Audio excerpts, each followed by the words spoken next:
Hey, feeling good, like I should.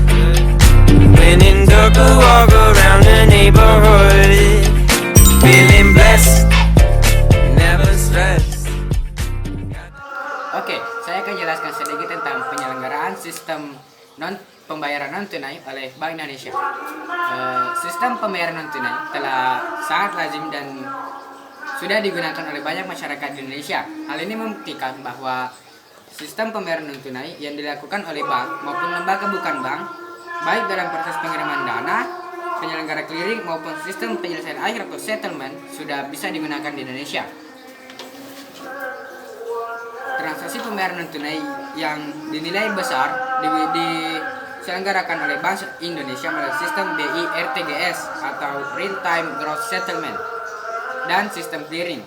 BI RTGS adalah sistem transfer dana elektronik yang penyelesaian transaksinya dilakukan dalam waktu seketika.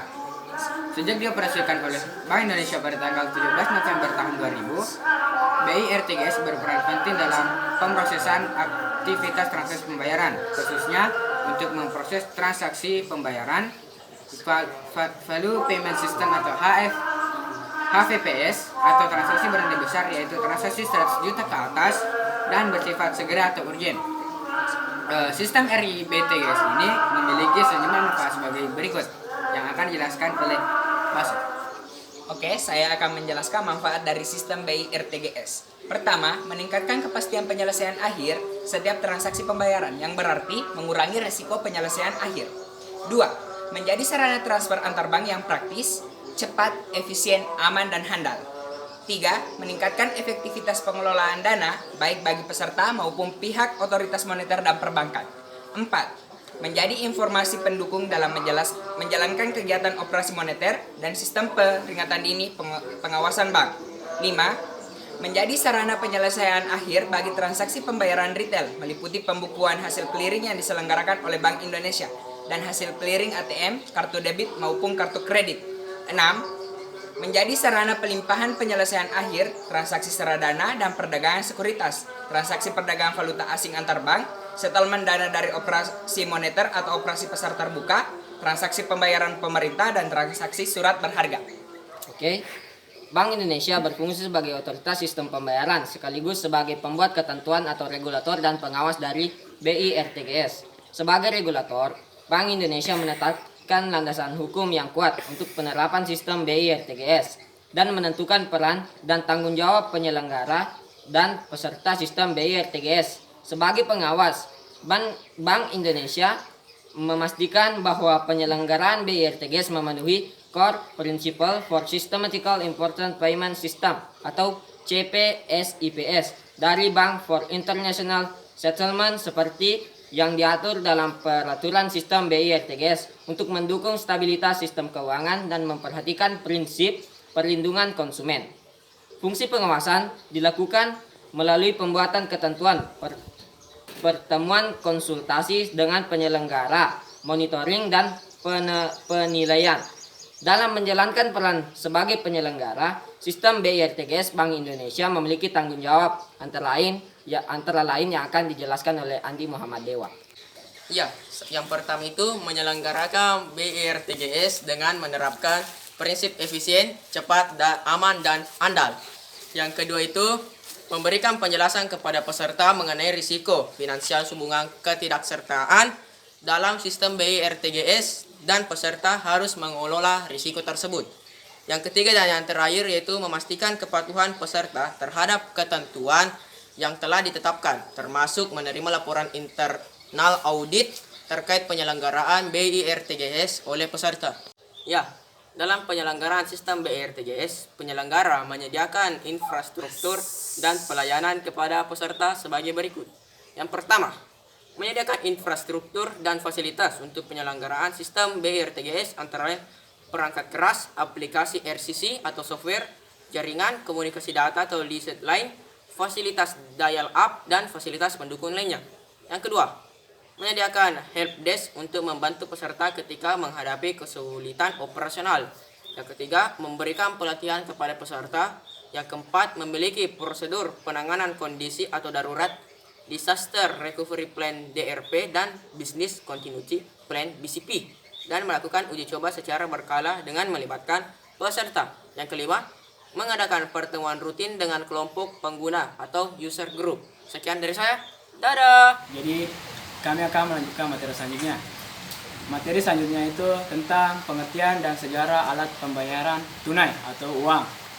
Namun sebelum itu kita akan membahas dulu pengertian uang. Menurut Edward Shapiro mengatakan bahwa money is dollar amount of all those things are generally accessible by the public in payment of goods, service, and other valuable assets and for escape of debts. Artinya, uang adalah suatu benda yang umum diterima oleh masyarakat untuk melakukan pembayaran pembelian barang, jasa, dan barang berharga lainnya, serta untuk pembayaran utang. Lalu, menurut Sir Dennis Holmes Robertson mengatakan bahwa money is something accepted in payment for goods. Artinya, uang adalah sesuatu yang bisa diterima dalam pembayaran untuk mendapatkan barang. Dari definisi yang dikemukakan para ahli tersebut, dapat disimpulkan bahwa yang mempunyai ciri dapat diterima umum, dapat digunakan sebagai alat tukar, dan dapat digunakan sebagai alat pembayaran. Sekian dari saya. Wassalamualaikum warahmatullahi wabarakatuh.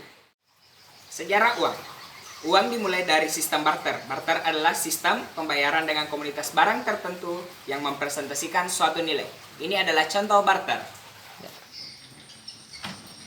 Ye, ini kas apa? Anu Bung, kagak hilas. Ya, dilas. Oh, jalak. Ye. Kami di jalak. Bos sih. Kenapa ini? Ye. Bapak. Assalamualaikum. Oh, Bapak. Assalamualaikum dikit. Bapak. Kata siapa? Waalaikumsalam. Oke. Anu Bung, Apa? oke. Satu tukang mana berek. Dari minyak. Minyak apa kita yang malaikat? Yang malaikat Biasa. baru. Minyak. Iya Pak Ibu. Nah, ganda ya, Pak. Boleh tanahnya, gue tahu aku. Nong lo mah minyak yo, kemana iko yo lo mah berlae. Kak, main bunuh Andre. Muka angka keluarga pulih mabila. Capun Andre. Nasa nga magtutukoy di. Macam mo. Macam mo ko kantong. Wah, hindi sa Mahal ba tayo? Jadi mo tuwalay ko na? Masa nga man yung mega minyasak ka tumi malika. Kita mega po. Minyak sa ito, Ji. Siya dito na to, ay barat kumita. Hindi, kada balik ko. Ay, kantong mo. Kalau banget tayo, kantong. Yung pala binabi kayo, Ji. Ibu, sabi ko kito. Soalnya itu minyak. 2 liter ya jadi. Dua na di. Ya, dua. Pagkana talo. Iya, Ganun ko talo eh. Ya. Para lu tahu kasi, kaya naralo ka minyak niya. Ma, Kayak pakai mana itu? pagkamaming. Ate, Nah, sebalik. Kasi nasi ba daw? Oo rin eh. Obi-obi jadi. Ayo. Talo na di. Iya. Ya, bawa. Apa lah kau di situ? Iya. Talo na, ha, wah. Ora nih. Naglalala ito 2 mililiter. Kasih. Pakay, barle. Ito minyaknya? Mau ko na lang. Apa tingginya? Arwaga? Ya. Pergi. Kertutu ko, bos itu ya. Sama bila. Ini tapi Nasun made. kasih banyak. Salah aja lah sa bebe. Men, Iya. Kasih banyak deh. Mari Ibu.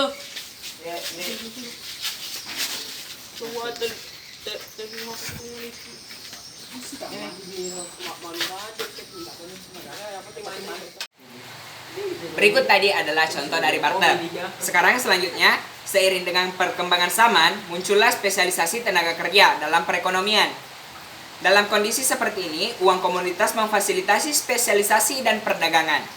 Uang komoditas adalah barang-barang yang diterima secara umum sebagai alat tukar. Barang tersebut tetap memiliki nilai meskipun tidak sedang digunakan sebagai uang. Contohnya, uang komoditas adalah logam mulia, merica, tembakau, kulit hewan, dan garam. Namun, uang komoditas memiliki keterbatasan, yaitu tidak berlaku secara universal, tidak memiliki alat yang stabil, tidak dapat dibagi sesuai kebutuhan, dan tidak nyaman dibawa karena ukurannya yang besar dan berat. Maka, uang pun berevolusi. Uang fiat sebagai besar menggantikan uang yang terbuat dari logam mulia. Uang fiat adalah uang kertas yang dikeluarkan oleh pemerintah sebagai alat pembayaran yang sah. Kelemahan utama uang kertas dan uang logam adalah mudah dicuri dan cukup mahal untuk dibawa dalam jumlah yang besar.